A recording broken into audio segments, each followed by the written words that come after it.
of course, when it comes to sort of being able to refer as many movies as you want within a movie like this, there must be the sort of degree of self-editing and saying, okay, we don't need to go too far down this particular road because we have a story to tell. And was it kind of easy to with a star cast and with a certain amount of these wonderful sci-fi characters to find that blend, because you want to give a little bit to Will Arnett to be Will Arnett, you want to give a little bit to Seth Rogen to be Seth Rogen. I don't know if those things were kind of changing the characters as it went along. Oh yeah, absolutely. I mean, we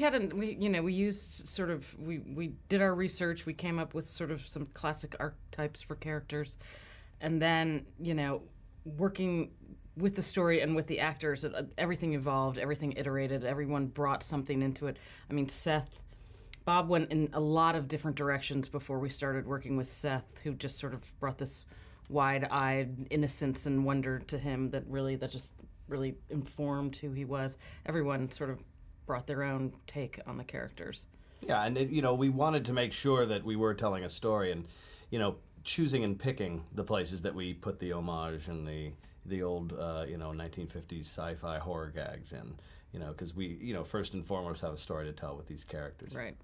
Of course, in this day and age, from everyone from Dreamworks to Pixar, and obviously Disney's part of that too, and the idea that really you have to consider the synergy of a movie, that there's going to be spin-offs in regard to the video game and to merchandising and all that.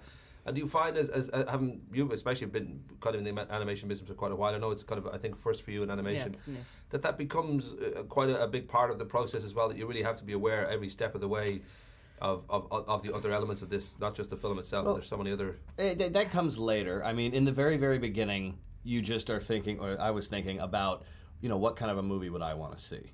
You always just make, I think a good rule of thumb is make movies that you like to, that you'd want to see.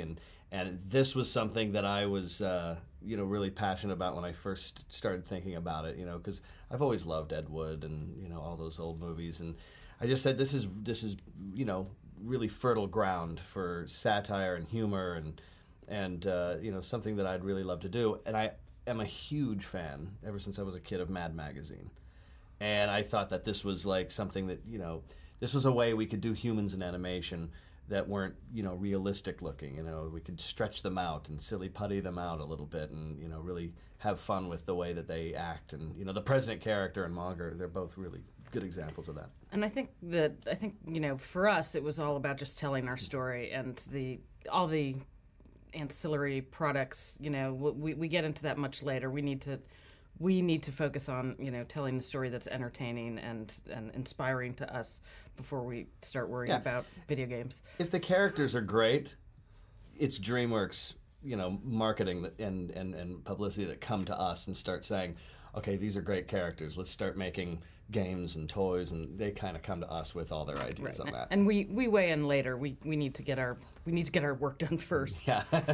And the new wave of 3D, this idea that, especially for somebody like Jeffrey Katzenberg, there's a real belief that this is a step forward, and that people will, go to the cinema much more than they would have before because of this particular kind of a trick that nobody else can get right. I mean, is that something that added or distracted in any way, or I don't know, when it came to, because this is richly, wonderfully kind of perfect for 3D. Really, you've got so many things you can do with it. Was that I don't know if that was a plus or whether it was an extra layer of work? We wanted to make sure that it wasn't a minus. When we first were told that we were going to do this in 3D, our first reaction was, what does that mean exactly? Right. We don't want to, use it as a gimmick. We thought our story was worth more than that, and so we sat down and kind of, the brain trust of Rob, Lisa, and I sat down and kind of said, we're not going to use this in that way. Yeah, we have to stylistically what's our philosophy do this. With this? And fortunately, Jeffrey was very much on board with our philosophy of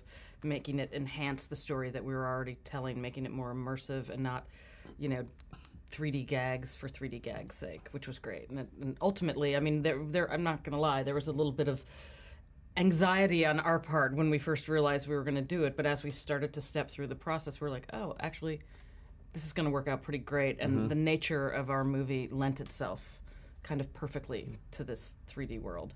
But I know that as I said, for you, that's your first animated movie. You've had Shrek and many other movies you've been involved in, and this feeling that with someone like John Lasseter trying to bring back 2D to Disney, and that sense that 3D has obviously had a wonderful, or I should say, CG has had a wonderful run of success, and it's mainly what people seem to gravitate towards. But stuff like Waltz with Bashir and Persepolis and other films have sort of suggested that there's a kind of an audience in Miyazaki in Japan. I don't know whether, for both of you, I don't know whether you sort of feel, having just come out with a very major animation movie, whether you think that's a possibility that 2D would rise again, or whether you feel it's personally, I certainly hope so. I mean, I think there's a lot of room for all different types of mediums, whether it's hand-drawn animation or 3D animation or computer animation.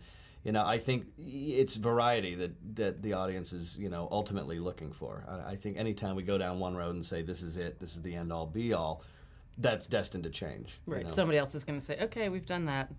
Now let's do something else. I mean, if you think about going back to hand-drawn animation, I mean, 3D is, we're going back to 3D. I mean, it's not like this is a brand new thing. 3D's been around since when? The 50s? Well, this type of 3D, has kind of been around. It's been, the technology has come a long way since then, but Captain EO, the Disney ride, and so it has been with the Ray-Ban sunglasses, Real D type of 3D has been around. It's just that no one has really looked at it and said, how can we really make this work well to our advantage? And I think that's what we're getting to now with 2D animation. I think it's really exciting that something like that is coming back. And one of my favorite things to watch again and again is Roger Rabbit, and the way that 2D animation was married with live action, which didn't have that, I think, that in-between place of computer animation. You've got complete hand-drawn animation, then you've got realistic looking computer animation, then you've got live action. Those two marry together really, really well. So I think it all depends on what a director or an artist does with the medium that is going to ultimately make it really great. What best serves the story. You didn't mention Cool World. That's one of yours. Cool World. That is a crazy time in my life. But yeah, I love Ralph, and that was a fun movie to work on. I should ask, both of you had, like, with the Shrek movies especially, you've had a huge success, and Jerry Maguire and Almost Famous, and I don't know whether you allow yourself to get nervous when a movie of this sort of magnitude is heading our way, and obviously the expectation is very big from DreamWorks' end, and I think the studio, generally every studio kind of reckons it's going to be a big movie. Would you sort of feel, well, no, we've done our job, or is there always that sort of side to you? I think he feels like that, and I think that I'm riddled with anxiety. You know what? Over the last 5 years, we have sweated blood and tears and done our best, and I am thoroughly proud of what we have. He meditates. Yeah. I don't. I do. she meditates on the wrong things. But I think we've done a great job, and I think the audience is going to like it. So I've kind of just made peace with it. Yeah, I mean, I'm very proud of what we've accomplished. But it's just my nature. I can't help but hope that the rest of the world enjoys it as well. Rock and roll. Having a friendly finger. Very nice to Thank talk you. to both of you.